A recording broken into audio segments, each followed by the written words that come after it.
Olá a todos!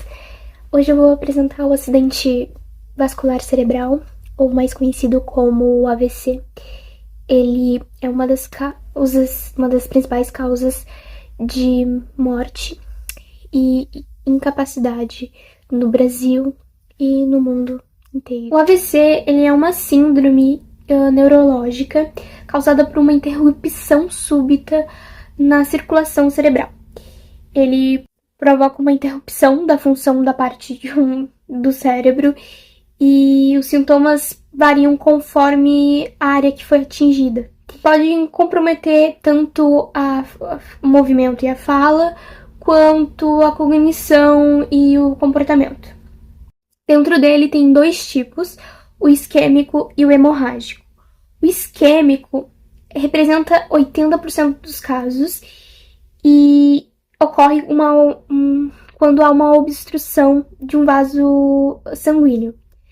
Geralmente é causado por um trombo ou por um êmbolo.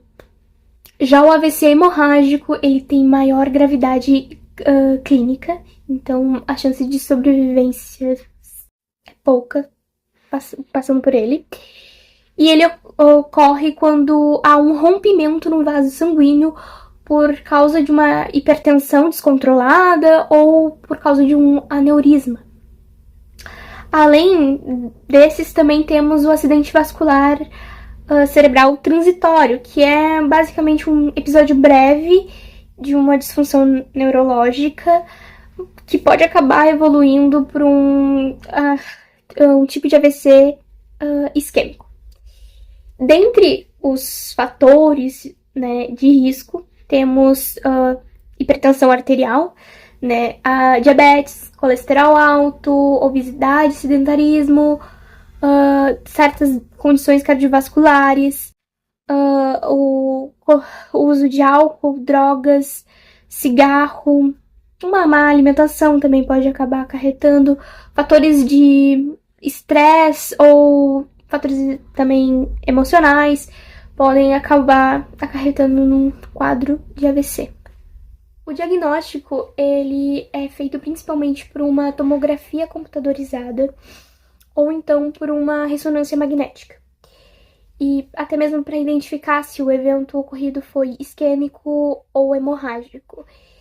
E se for isquêmico e ele for atendido a tempo, pode ser feito uma trombolise ou então uma trombectomia.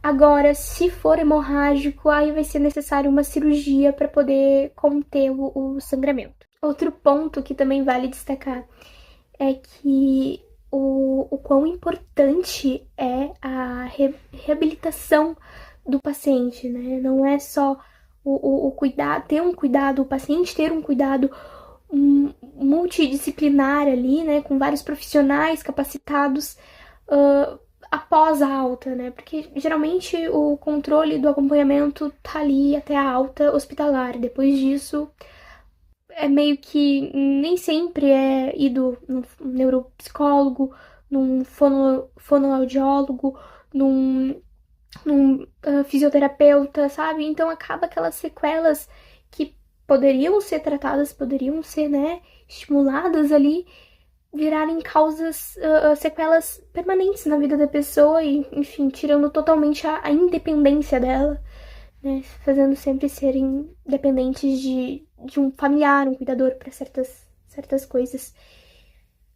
E agora falando num panorama mais do AVC no Brasil, ele é considerado a segunda maior causa de morte no país e a gente tem observado em vários estudos recentes que está ocorrendo um aumento em casos entre jovens. Acredita-se ser associado, enfim, à obesidade, ao uso de drogas, cigarro, álcool, né? E, e ter uma hipertensão precoce, né?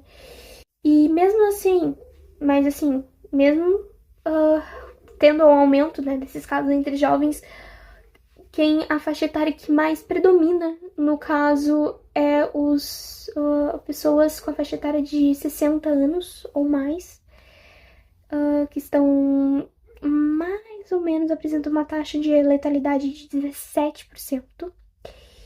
E embora esses casos aconteçam, sejam, na verdade, frequentemente diagnosticados pro público do sexo masculino, alguns dados hospitalares, enfim, de estudos, têm mostrado que a mortalidade hospitalar feminina tá sempre tá um pouquinho elevada do que os homens, apesar deles serem mais diagnosticados, as mulheres têm morrido bem mais com AVC. E apesar dos altos números, estudos mostram uma tendência de queda nessas taxas, né, de mortalidade por AVC ao longo dos anos. Então, o que pode estar relacionado também aos controles de risco e à ampliação, né, do acesso ao atendimento do SUS, mesmo que as desigualdades sociais e econômicas ainda causam impacto diretamente nesse tratamento e continuam também sendo um desafio, né? Como já dito, em relação à funcionabilidade da condição. Por fim, é importante lembrar que o AVC é uma emergência médica e que o tempo de resposta faz total diferença. Quanto mais rápido for o atendimento, maiores serão as chances de sobrevivência e menores serão as sequelas. Também há uma espécie de exercício para você conseguir identificar que aquela pessoa está tendo um evento de AVC, no qual se chama SAMU. O S, você verifica se a pessoa consegue sorrir. O A, você verifica se a pessoa consegue abraçar alguém. O M significa mensagem ou música, enfim. E aí você verifica se aquela pessoa tá conseguindo falar alguma coisa coerente. Quando esses três forem confirmados, o U significa urgente. Então, tu tem que ligar pra SAMU e tentar socorrer essa pessoa, que essa pessoa ela está tendo um quadro de AVC.